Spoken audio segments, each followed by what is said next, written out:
Okay, well, good morning, good afternoon, depending on where you are located. And hi, everyone. I wanted to welcome you guys back if you are a returning member to our Shoopcast, or our webcast, as we like to call it. I wanted to start today off by saying, yes, we've been doing these monthly, and it's been a whole month since we've last seen each other virtually. So I'm very excited to go over today's topic. If you are new to our Shuup webcasts, welcome. We do webcasts for small e-commerce topics and business minds alike. We sometimes will do customer stories and highlights and things of that nature. And so we're really excited to be able to do this webcast today on Earth Day. To everybody here, happy Earth Day, and hopefully we've all taken the time to do some research on our own and do our own little acts of kindness and kind of do gooder acts in order to help with Earth Day.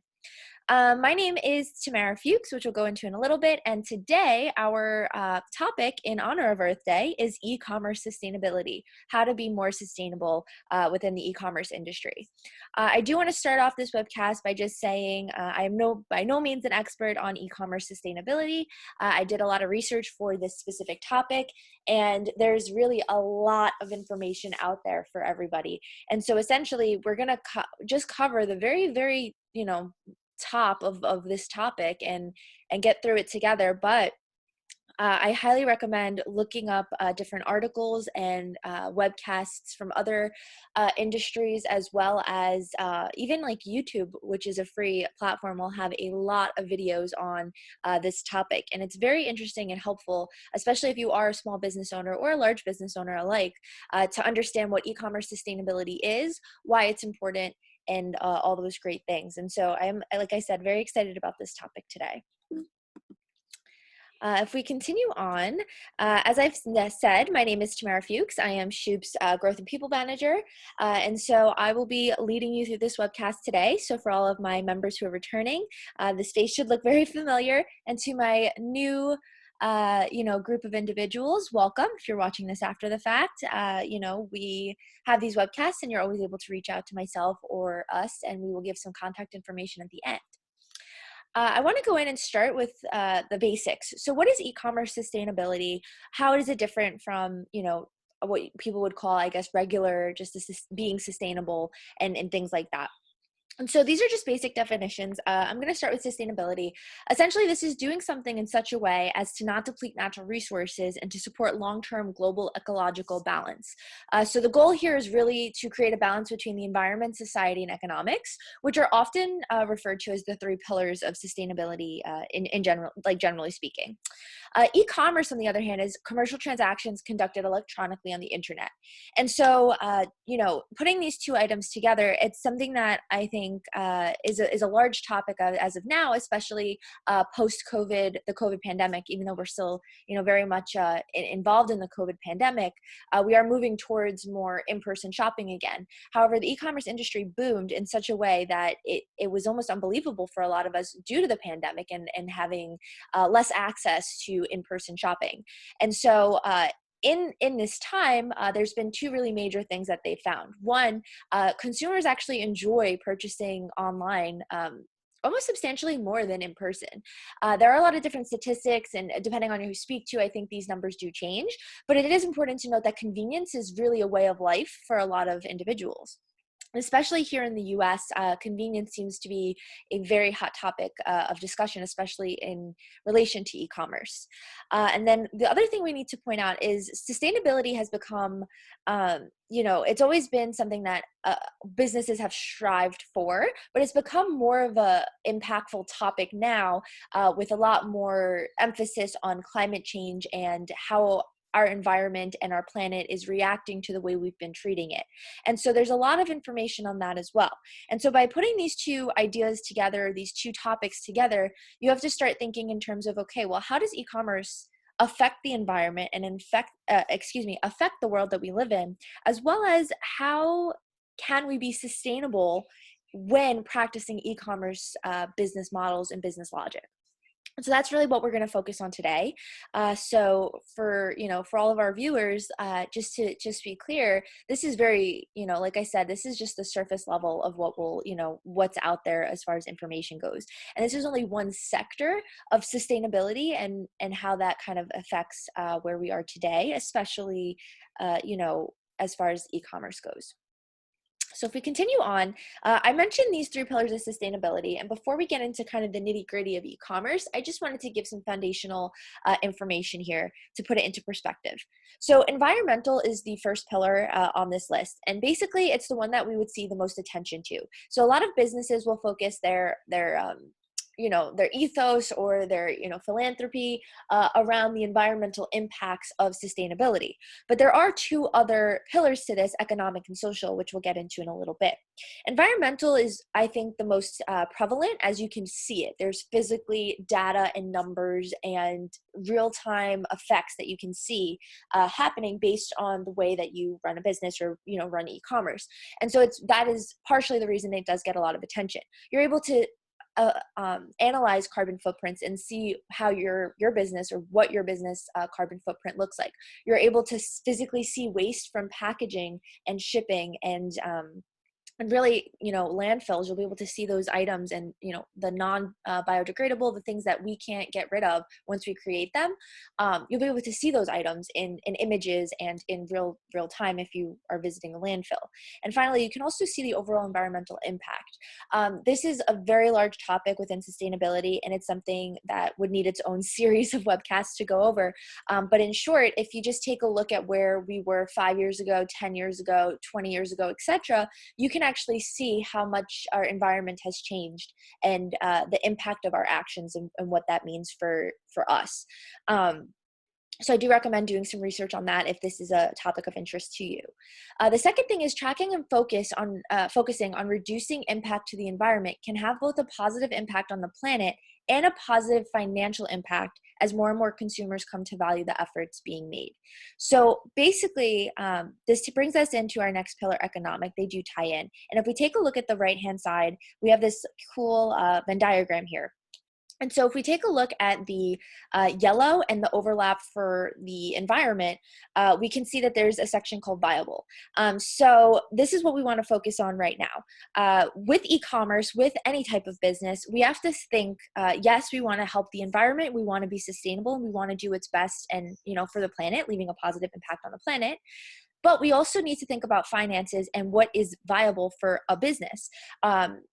Sometimes it may not be viable for a business to put in a large sum of money into environmentally friendly packaging, for example. And so in that case, it's not going to be great for a business because they're going to end up pouring a lot of money into a specific area to try to be sustainable and possibly either basically extinguish their presence because their business will go out of business, which would not be great because then, they're not present for your customers or your consumers to learn or understand sustainability, because that is a company that would be, putting out a positive a view for consumers, but also thinking about it in terms of the end consumer and what they're looking for.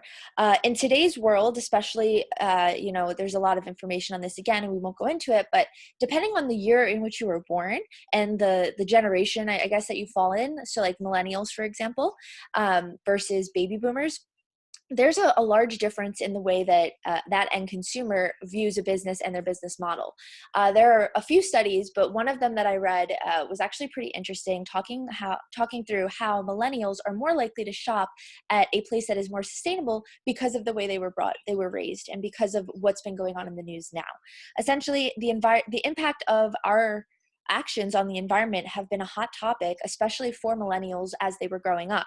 And so essentially, they want to help and do their part, and so in doing so, they can make conscious efforts and choices to shop at businesses that are doing well for the environment. They basically want their values to align, which brings us into social, so we'll talk about that as well. So the basic idea here is the main overlap is going to be, is this viable for a business? Is it viable for our end consumer? Can we tie these together? As far as economic goes, a business must remain solvent. So that's exactly what we mean by saying we don't want a business to go out of business.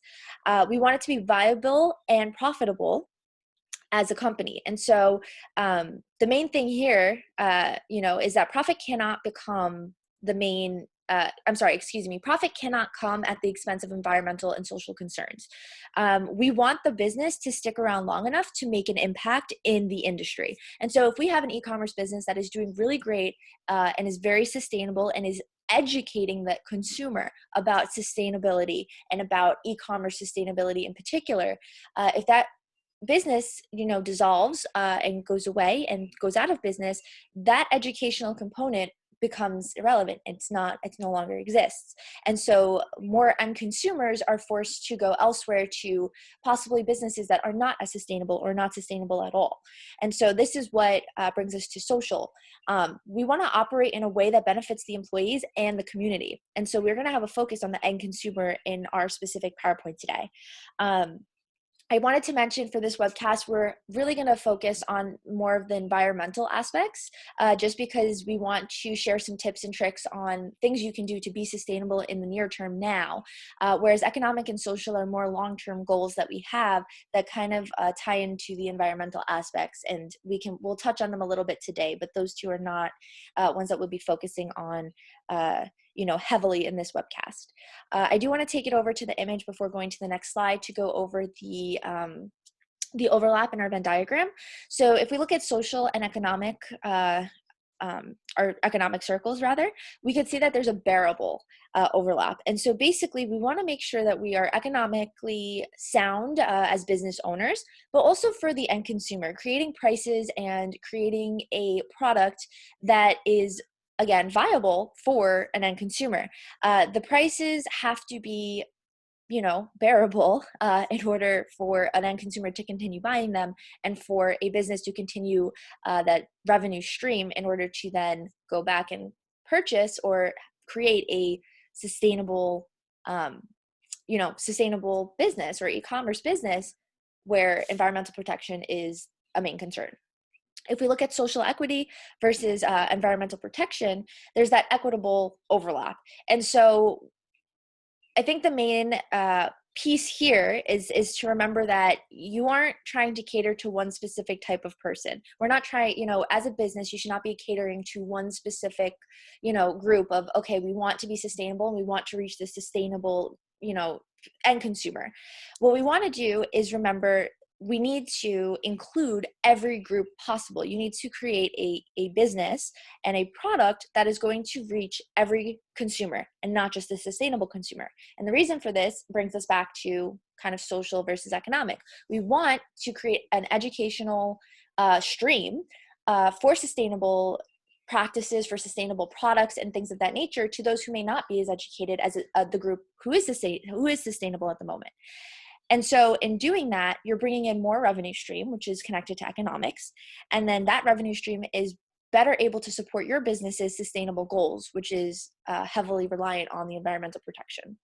And so all three of these things create this middleman or middle overlap of sustainability. So this is kind of, I think, a really great place to start if you are looking to evaluate your business and how you can be more sustainable. This is a really great way to understand it from a high level and also, evaluate different factors and different goals and seeing where these lie and how you can kind of increase them. I want to talk about some of the e-commerce sustainability issues that are most prevalent, based on some of the research I've done.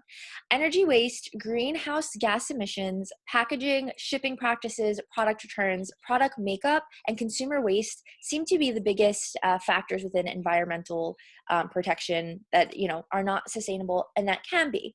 I found Big Commerce, Susan Myers is a writer for Big Commerce, and she wrote an article where she highlights a lot of these issues.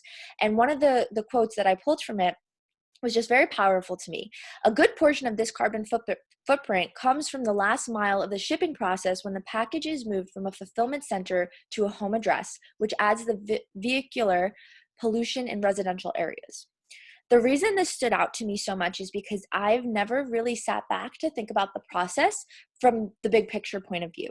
I'm very, I like to think of myself as sustainable, and, with Shuup itself, we are very mindful of what we're doing, but it's never really, taken us aback to say, okay, we're creating these e-commerce businesses and we're partnering with hundreds of businesses, and their business models are very honed into specific functionalities and features.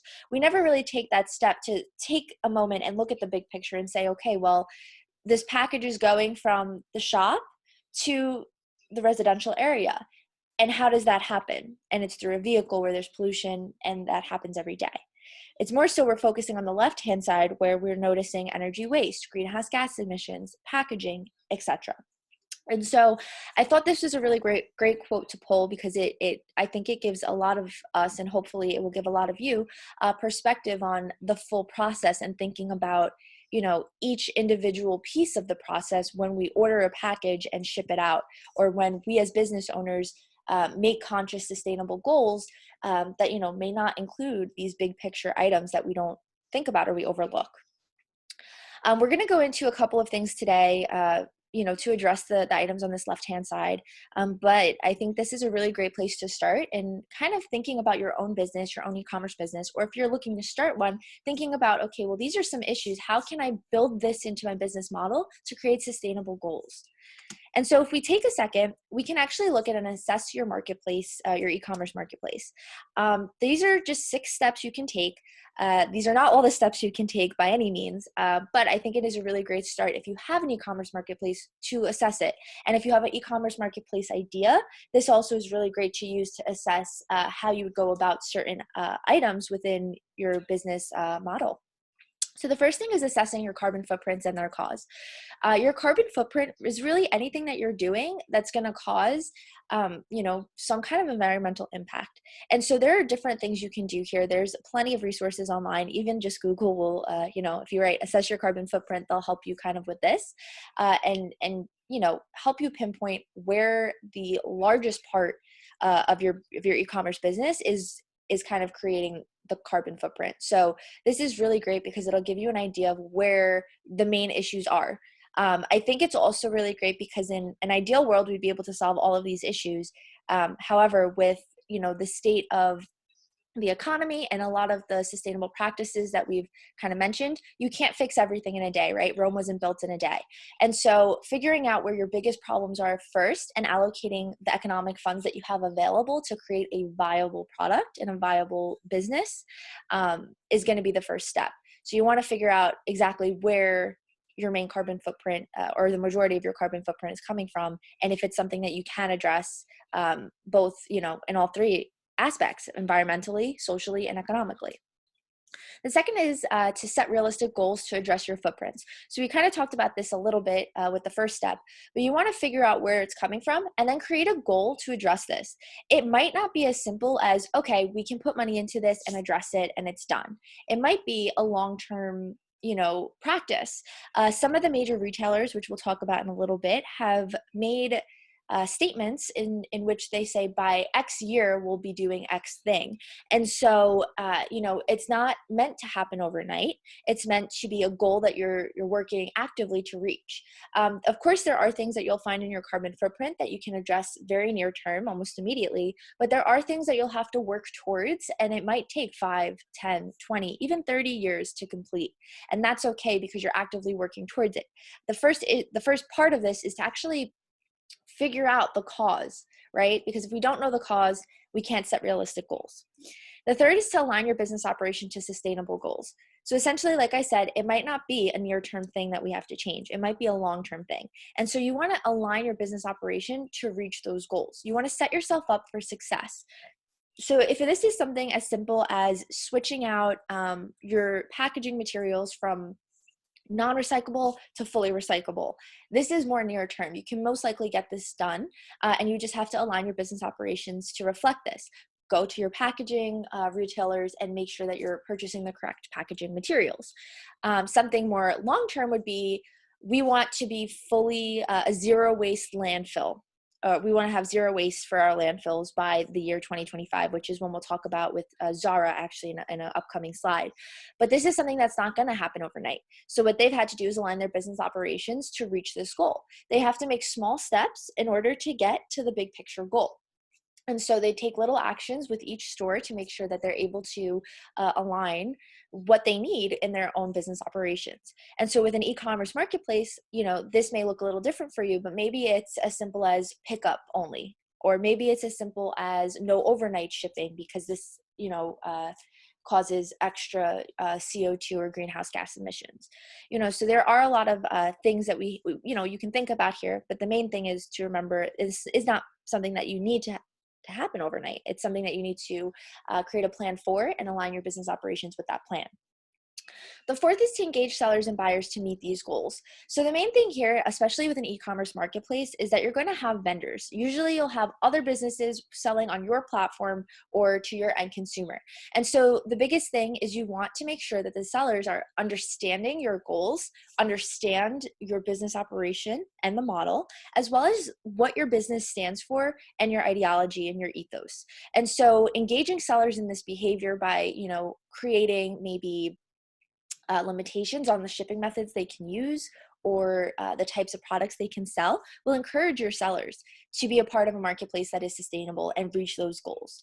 And then on the opposite end for buyers, this kind of brings us back to educating a buyer. We want to educate a buyer and give them options as to what products they can buy as an alternative. We want to give them that convenience by saying, hey, let's send you a reusable straw with your reusable cup. And that way you'll be okay to, stop using plastic straws. And you're encouraging a buyer by giving them the ease and convenience of shopping on your website or your marketplace, while also encouraging them to be sustainable, whether they know it or not. Taking it a step further is educating them with a page on your marketplace to say, we are a sustainable marketplace and this is why, and this is what we do. And just being transparent with the buyer to encourage them to shop at your marketplace more often, to support sustainable e-commerce businesses, as well as be conscious when shopping with other retailers or other e-commerce businesses. The fifth is encourage consumers to make sustainable choices by creating options. So this goes back into what we just said about convenience and giving them options. It's not, I would say, 100% ideal to only give one option to a consumer. There are people who are going to want to purchase products the way that they've purchased products in the past. If we think about straws, if somebody didn't want a reusable straw, I know we've had a lot of businesses in my area switch to paper straws. And, this is a way to be sustainable and to help our sea life. However, some people just prefer their plastic straws, prefer that is how it is. And, businesses can't afford to eliminate a stream of revenue from that consumer. They can't afford to lose that consumer. So in this type of option, you'd want to give them choices and make it clear to them that a paper straw is more sustainable. And this is why we should be using them. And this is why and how this e-commerce business is sustainable. And so that's really important to assess as well. Are you giving your consumers options? And if you are not giving them options, is there a reason socially, economically, or environmentally for that? And then the final thing is to always measure progress towards goals and share it with the consumers. So I think this is probably key, the biggest part of assessing a your e-commerce marketplace in any aspect, not even just for sustainability purposes, but for your revenue stream as well. But sticking to sustainability, measuring your progress towards these goals is key because you need to learn how to adapt if something isn't working and change your course of path, especially with the long-term goals. If it's over 5, 10, 15 plus years, things are going to change in our everyday life and in our world. I mean, COVID is a really great example of this. It happened very unexpectedly, and a lot of people had to adapt. A lot of businesses had to adapt. And so if we don't adapt our plans towards these sustainable goals, we're never going to reach the actual goal itself. And we're going to have competitors who may beat us out of our own business or out of our own industry sector, whatever the case may be, because they're adapting and changing. I think the second part of this is to share it with the consumers and just be transparent with them. Let them know where you are number-wise. Give them the data, give them the facts so that they can create opinions for themselves based on real data. So to give the zero waste landfill example again with Zara that we'll talk about, they said that they would like to do this by the year 2025. So in about 4 years. Every year, I don't know if they are going to do this since this is new, but they should be posting what percent, of the waste, that they have in these landfills. And so you can physically see the numbers going down. It shows that not only the business's efforts are paying off, but the consumers are actively participating and shopping in an e-commerce marketplace that is actually fulfilling the goals that they have and working towards a more sustainable environment. Their actions and consumers' actions are of utmost importance, and they matter. And so seeing those numbers and being up to date with what a company has to share as far as the progress goes will encourage a consumer to continue to do what they're doing by shopping at this e-commerce location or marketplace. If we want to take it a little bit step further, I wanted to talk about the steps that any e-commerce business could take towards sustainability. And so there's about 8 things on this list. This is a very long, or I'd say in-depth list, but it's certainly just the surface. But I think these are really great places to start. And for the most part, I think they take, I would say, low to middle amounts of economic adjustments to your business model, we'll say. The first is to update your brand ethos. So this is something that I think is really important. I think that every e-commerce marketplace, should have an About Us page or should share their mission and core values with their consumers. This gets a consumer excited to shop at their marketplace. It also shows the difference between you as an e-commerce marketplace and your competitors and says, well, we're sustainable. This is what we believe in. Because at the end of the day, you might have the same exact product for the same exact price as a competitor. However, if you're doing or taking active steps or are sustainable in your e-commerce practices, whereas the competitor is not, that could be the make or break difference for that end consumer being loyal to your specific e-commerce business. And so at the end of the day, it does bring in some revenue because you're holding on to a customer. But on top of this, you're sharing what the main mission and value of your business is and the impact that you as a business want to make on the world, which is very important because as I think we all know, yes, e-commerce businesses are about making money, but it's also about sharing, your products with the world and sharing your idea with the world, no matter what it may be. Here at Shuup, every day we have people, signing with us and they have a business idea. Essentially, they start with an idea and we help them build their e-commerce marketplace platform.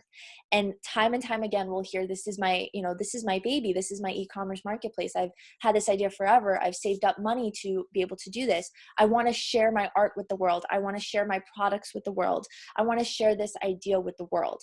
And that's something that they're very passionate about, and as they should be.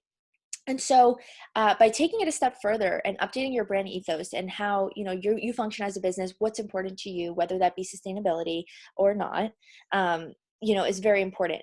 Simply adding in the words to an About Us page or your e-commerce marketplace to say our goal is to be sustainable in our shipping practices, and then showing through those shipping methods or through the packaging that comes to the end consumer will be the biggest key in saying, this is who we are, and we're showing you this is who we are, and we want you to support us as we support you in the environment. The second thing that you can do kind of near term is into implementing sustainable shipping. So shipping is one of the things that a lot of e-commerce businesses, their carbon footprints rely heavily on our shipping and packaging. And so basically, there are a couple of things you can do in the near term to try and help create a more sustainable shipping model. So by using recyclable packaging and or partnering with eco-friendly carriers such as like EcoGreens will help with your sustainable shipping process. There are some economic, downturns to this. If you are a newer business and you don't have the funds to pay for maybe recyclable packaging, which may be a little bit more pricey, there are things you can do in the meantime until then, right? So you can buy less sizing of boxes to fit the products that most relate to you, and not send, a crazy big package of like a box like the size of your living room when you only have a tiny keychain inside or something of that nature. So there are things you can do, but this would be a really great first step. Recyclable packaging not only helps you as a business to stay sustainable, because at the end of the day, you're sending over these packages, and the end consumer has to get rid of the kind of remnants of the box. And so one of the things that you want to take a look at is, what is an end consumer going to do with this box once they're done? If it encourages you, if it says it's from recyclable material, if it says it's biodegradable, and it says, please recycle me, maybe that will encourage the end consumer to then recycle that product and take those active steps into removing that cardboard box from the landfill. And so it's really important to think of those things, as well as also partnering with eco-friendly carriers who may be able to help you. Again, this is partially economic. It's not for every business in the beginning, but it is a goal that you can work towards. So then we bring it back kind of to our not so ideal situation of a long-term sustainability goal, but we're working actively towards it. Some of these eco-friendly carriers will have paperless invoices, meaning that they'll email you or the end consumer rather, and say, we've shipped it out. If you need to return something, here it is via email, and we're reducing paper and not cutting down as many trees. Additionally, using thermal printers can save on ink. Thermal printers have a different type of ink that are used to create shipping labels. Using soy ink, or a more, for lack of a better word, a more sustainable ink is also an option. And then, using third-party shipping label creators, I don't know if that's the correct wording, but for Shuup, like we use Shippo, and I know that Shippo does have some options as far as sustainable printing. And so just selecting that type of option, or making the conscious effort to, use less ink or use ink alternatives is one way to do this. And then finally, cutting down on return merchandise. So cutting down on return merchandise kind of seems, a little bit out of your control. When I read this, I was like, how would we do this? But it's actually very interesting, because it's not something I think about as a consumer, nor do I think about it as a business owner. Basically, there are ways that you can minimize the amount of products that are returned. So this not only helps with the shipping procedures and the shipping process to keep it sustainable, because we're using less vehicular, emissions and things of that nature, but also your revenue will be higher because you're not having to return or refund any type of money. Cutting down on return merchandise is not easy by any means, but there are the active steps that I read to, we could take is essentially making sure reviews are enabled so that other consumers can write reviews and let people know, is it true to size? Is it run small? Does it run large? Is this a good product? One of the other things you can do is offer a very detailed sizing charts, if it is a clothing item, or if it is a regular item, the dimensions of that product right on your product page. And then lastly is to encourage customers to leave product reviews, because you can have that functionality, but if nobody's leaving reviews, it makes it very difficult for an end consumer to decide, okay, is this the right size? Is this the right item? So that they don't have to return it. Third, we have reduced packaging. So this does tie into sustainable shipping. But essentially, it's one of those things where if you think about your packaging, can you buy boxes that are more fitted to the products that you sell? If you sell very small products, your boxes should be on the smaller side. Also using like the peanuts or the foam that kind of protect your goods within the package. There's a lot of things that can be purchased for those in sustainable materials or biodegradable materials. There are packaging companies with bigger goals and initiatives than just, we want to sell, we want to ship things out. Pack Help is one of those. And if you do Google, packaging companies or sustainable packaging companies, there are quite a few of them out there that offer packing material alternatives that are better for the environment and more sustainable. So it is important to look at. For number 4, creating recycling policies. So there's nothing you can do, with an e-commerce business. Once you send a package, it's up to the end consumer, how they determine, what happens to their boxes, what happens to their peanuts that are in the boxes, and just things like that. What you can do is though, create recycling policies that you hope for your end consumer to follow. What you would want to do is really just explain, in short, just explain that you're using recyclable materials and it takes a second to recycle them. make the boxes easy to unpackage and fold flat so that they can recycle them, and really just take the initiative to educate your end consumer on, sustainable practices and why recycling is easy, and or why it's important, and how it can be very easy, and what you've done to make it more convenient for the end user. Number 5 is to reduce energy waste. So if you are an e-commerce business and you have a warehouse or you have an office where your staff works from, simple things like turning off your equipment when you're not using it, or even investing in a low energy option for your office or warehouse spaces can go a long way. There are things called energy audits that can be done to really identify where most of your energy is coming from and where you can make some of those cuts.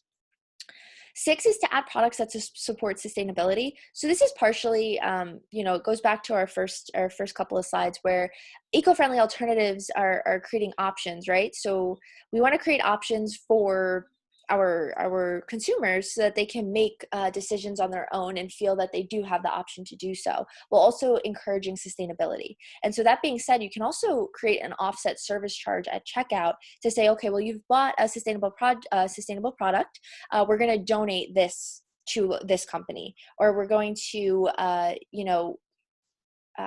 work towards taking money off of your purchase. Maybe it's like $1 off, and that dollar will be going towards sustainable practices within the business, and things of that nature. So there really are a couple things you can do there, but mainly this is to educate your end consumer, give them options first and foremost, and of course, give them some incentive to, following sustainable practices if saving the environment or, helping lessen the environmental impact that's happening at the moment is not enough. The 7th is to purchase carbon offsets. So measures designed to balance the amount of carbon dioxide produced by investing an equal amount in projects related to reducing greenhouse gas emissions. So essentially, this is an option. This is something I would recommend for a larger e-commerce business, or when you get to having a larger revenue stream. It is a little bit costly, but it is well worth the effort. And so I have a friend who is really into movies, and she actually has a degree. And so one of the things that her thesis or her working degree was on was the movie industry and the amount of carbon emission or greenhouse gas emissions that are caused from flights for actors, actresses, staff, things like that when creating a film. And so one of the things that she reviewed was that if a movie uses part of their budget to pay for carbon offsets, it could really help the environment in an existential way. And so taking that ideology on a smaller scale to an e-commerce business, a small business, or even a mid-sized to a large business could really go a long way as well. I will say, though, this is a little bit of a pricier option, so it's something to think about I think, in the long term.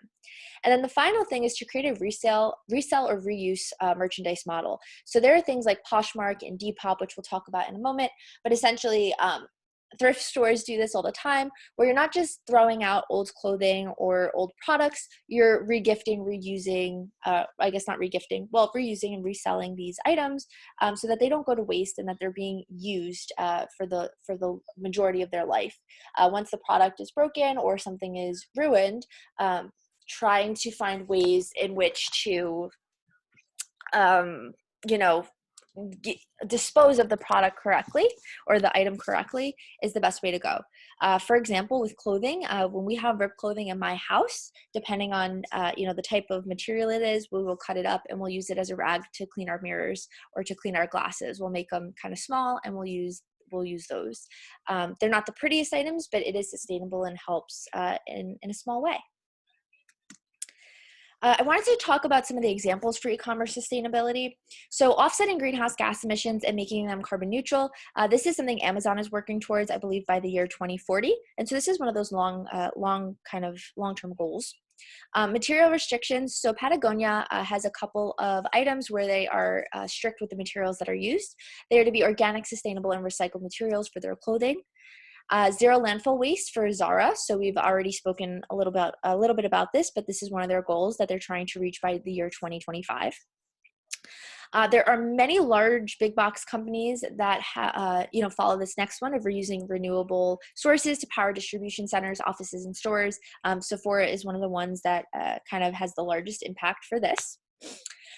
You can donate to causes related to sustainability if you aren't able to do this yourself. And so 4Ocean is one of those marketplaces that does this. Using 100% recycled custom designed apparel mailers to fit products, 4Ocean also uses this. So it's really cool because they're 100% recycled materials. So that means that we are being resourceful and sustainable, but also that they're custom designed for their apparel. So they fit just the product itself. And so I think this is cool because it really minimizes the amount of product that you're using to package your materials.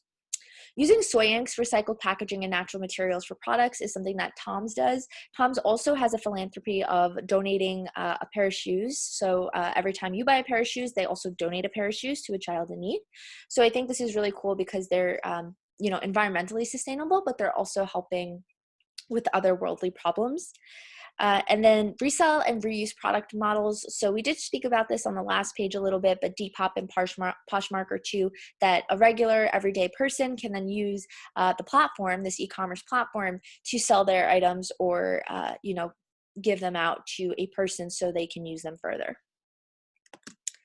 The benefits of e-commerce sustainability are way longer than this list, but these are the main ones that we can talk about today. So this is good for the environment. First and foremost, being sustainable is to help our Earth so that we can live longer lives on this planet and make sure that the planet is here for generations and generations to come.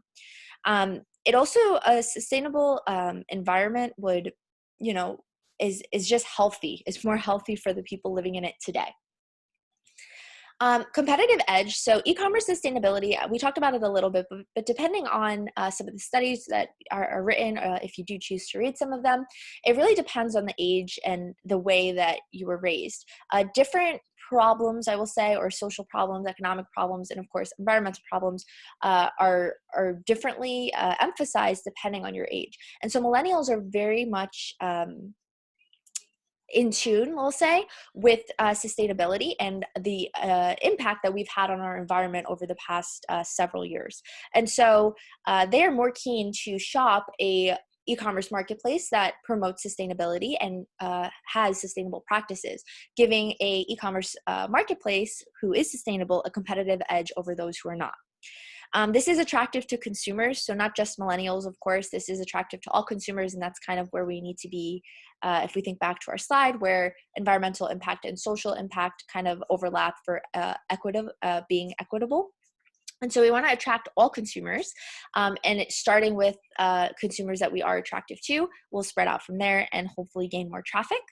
And then attractive to stakeholders. So a stakeholder is going to look at your traffic, of course, but also at your practices, your long-term goals regarding sustainability. Sustainable practices, eventually, there's people or, articles that say eventually it will be mandatory to be a sustainable e-commerce business and in-person shopping experience. And so for stakeholders to know that they're getting involved early on and putting the money in now to create a sustainable brand that will be well known later on is going to be attractive to a stakeholder. E-commerce sustainability can also save you money. So we didn't really talk about a lot of this, but essentially it's possible in saving you money. And the best example I can think of is solar panels in my kind of, in my town. This isn't really necessarily e-commerce, but in my town, if you do have solar panels, and I believe it's actually kind of across the US, but if you have solar panels, there are tax breaks that the government will pay you for having solar panels and kind of being sustainable in that way to help the environment as an incentive. I think as well, if we think about solar panels on warehouses or offices for e-commerce marketplaces, this would be very helpful. As far as e-commerce goes, packaging and shipping and things of that nature, it can save you money in the long run, especially if we think about shipping methods and we think about refunds and kind of the return process. If we promote less returns for e-commerce sustainability purposes, we also in turn are saving money on people not returning those goods and having to refund them. So that's also an option here. Your business and ethos. So this will increase your business ethos. It'll, it becomes attractive again, I think, to a consumer and a stakeholder. It gives you that competitive edge, all the things above, but it also feels good to do good. To know that you're actively working towards a larger issue within the industry, within the e-commerce industry, and quite frankly, within our planet, it creates a sense of a community. So the next one, it'll bring you closer to sellers, for instance, or vendors that have the same values and align with your business goals. And that will create a long-term partnership between you and your vendors or your sellers that will ultimately bring success. I think if you had an e-commerce business before, or if you haven't and have worked on teams, it's always really great to have that open line of communication, but it's also really great when you have similar goals and similar missions, because it makes the process a lot easier as you're working towards the same goals instead of having friction. And so I think that's also very important. I think today we went over a lot of items, and it was a mouthful, but this is, like I said, just the surface of the e-commerce sustainability. I think it's really, really amazing how much we can do as individuals to help with sustainability and generally speaking, but as an e-commerce business to use your platform to influence others to do good and be better, I think is very important, and it's something we value at Shuup every day. I can honestly say with Shuup, we work with a lot of businesses, as I've mentioned, and speaking to different business owners and their values, it's very inspiring for us as a company, because we're able to make mindful decisions and mindful actions towards being a sustainable technology startup. And so one of the things that Shuup has is that we are a fully remote workplace, so we all work from our own homes. And this is partially for, it's just the type of culture that we have here, but also it minimizes the amount of offices that we have. And so in doing so, we're not using office space, energy. We're not using, any type of vehicles or any other transportation methods where there's CO2 or greenhouse gas emissions kind of going into the air. And so it's one of the things we pride ourselves on, to be able to work remotely and to be able to have a culture that supports us, especially in this particular aspect of sustainability. So I just wanted to mention that. I think as well, I wanted to mention that if you are watching and you have any questions after this webcast has been posted, you're always able to contact@shuup.com, and we'll be able to answer your questions. But for now, I would love to see if there are any questions from the audience. Okay, I see we actually have 2 questions, so that's very exciting. The first question I answered already, actually. So does Shuup do anything as far as sustainability goes, and how does that impact your clients? So I answered part of this question. Shuup is sustainable to an extent. We are definitely working towards more sustainable goals in the future. And like we spoke about kind of in this PowerPoint and in this webcast, we tend to have more long-term goals for this. And so that one of the things that we do is working remotely. We also, for our hosting providers and our servers, we do have sustainable wind-powered servers and things of that nature as far as energy goes, so low energy. But as far as our clients go, we don't have any standards or restrictions for our clients when creating their marketplaces. We allow our clients to have their own business models, their own business missions. Essentially, we're just building the technological part of their platform for them and helping them learn to use it. But everything that they do after that is really up to them, and that's more so a business decision. I will say, though, I started working with Shuup in November, and I've worked with a lot of clients, and I would say a majority of the clients, like about 80% of them, actually have some type of sustainable aspect to their e-commerce marketplaces in a mindful way, where they are actively making decisions on their business model to build their brand ethos in a sustainable way. One of our recent clients is actually is restricting or customizing their marketplace or her marketplace to restrict her shipping methods for her vendors or her sellers to help with greenhouse gas emissions and making sure that she is reducing her carbon footprint. And she's located outside of the US, but I thought this was really inspiring and how other countries may have laws around this. So it is a very interesting topic, and I think although we don't have restrictions, it's really great for us to learn from other clients and individuals, and also I think really get to give advice to our clients as well. And then the next question is, what do you do to be sustainable in your everyday life? Um, so I think I do a couple of things. I don't want to get too off topic for e-commerce sustainability and my own personal practices. I will say, as far as e-commerce goes, I am very big on shopping online. I do like e-commerce shops. And I like to buy locally if possible. I like to support my small businesses, especially e-commerce businesses. I think it's really important, especially during these times. One of the things I actively will do is read the About Us page on any e-commerce marketplace I go to. I also will try to Google search if I need a product that's quite generic. I'll Google search kind of the product and then websites that are sustainable for this product. So a recent example is I actually bought luggage for a trip that I'm going on, and I needed a new bag, and I ended up buying the bag from a large brand retailer because of their sustainable practices over a separate site that was not using sustainable practices. So it was the same product. It was a sustainable product, which was really cool. It was a bag made out of recycled materials, or partially made out of recyclable materials. And it was the same price on two different platforms, and I chose the platform that was more sustainable, or practiced more sustainable things. And I think it was one of those moments for me that I was proud of myself for, doing the research on where I was shopping, but also knowing that I made a small impact. Although it's not going to change the world, it will help take us one step closer to doing so. And so I think for myself, this is something I do. And I think it's important for everybody else as well to, at least make mindful decisions and mindful choices on where they're shopping, whether it be, you want to be sustainable or not. I think it's just always important to know where you're giving your money to. I hope that answers the question. We don't have any other questions today, and we are running a little short on time. But if any questions come up, please feel free to contact us at contact@shuup.com. We'll be happy to answer any questions you have.